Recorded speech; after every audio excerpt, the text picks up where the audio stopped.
So for number 12, it says compare using less than, greater than, or equal to. It says the absolute value of -5 compared to the absolute value of -4. So on number 12, you're going to have to show your work on the test. There's going to be a question like this. To show your work, you need to find the absolute value of 5, or -5, sorry, which is 5, and the absolute value of -4, which is +4. Then I can compare and see that 5 is greater than 4, so the opening goes towards 5. Number 13 says identify all the parts of numbers on the number line that have the same absolute value. Pick up to 2 answers. So this question's number line doesn't match the options, so I'm going to ignore that number line, and I'm just going to look at the options we have down here. And I'm going to choose the ones that have the same absolute value. And remember, we talked about absolute value as the distance from 0. So we're going to think about if we had a number line, where these would be on the number line, and if they'd be the same distance from 0. So 0.75 and 1.75. Your initial thought should be, well, those can't be, because one has a 1 and one has a 0 in the ones place. The other part of that is you can't have 2 positives with the same absolute value. So A is not one of the answers. B says -2.25 and 2.25. Well, this qualifies. It could possibly be the answer. We have a negative and a positive, and it's the same number. So if we think about how far -2.25 is from 0 and how far 2.25 is from 0, they're the same distance. So that would be one of our answers. C says -3/4 and 1.75. So it has a negative and a positive. But we're kind of in the same boat because we don't have a whole number here and we have a whole number here. So once again, this one can't be it. So D says -3/4 and 0.75.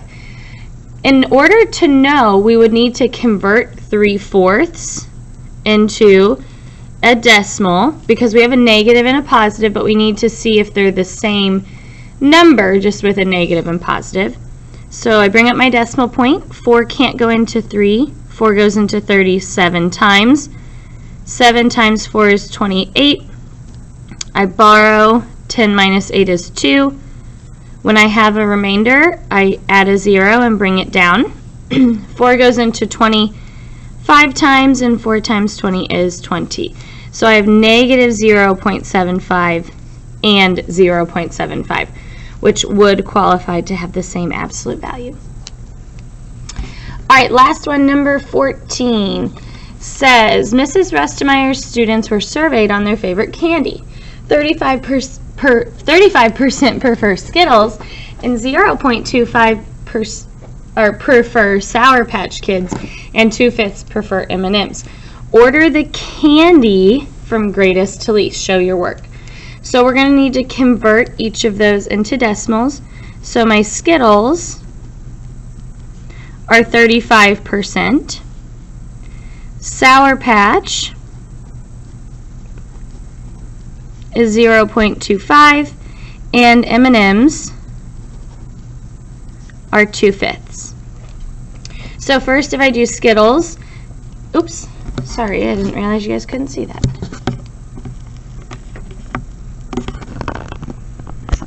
There we go. First, if we convert Skittles 35%, we would get rid of the percent sign.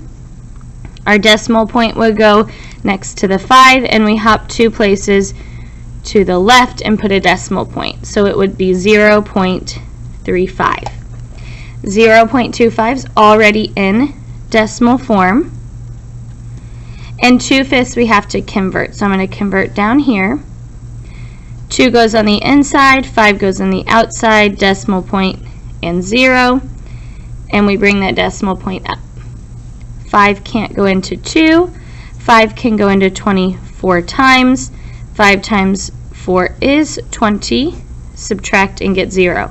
So 2/5 as a decimal is 0.4.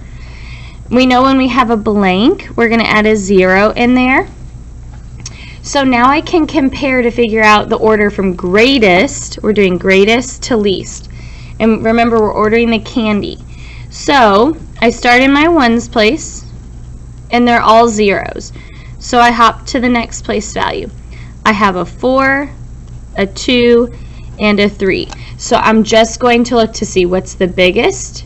The biggest number here is 4. So that means M&M's is going to go first. So I'm done with that one. Next I have 3 and 2. 3 is bigger than 2, so that means my Skittles go next.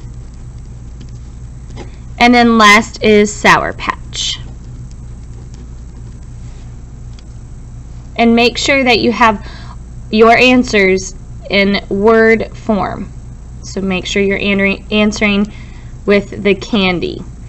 Also, when you're at this point in the study guide videos, you can stop the video and bring your study guide back to me, and I will check it to make sure you have all of the answers.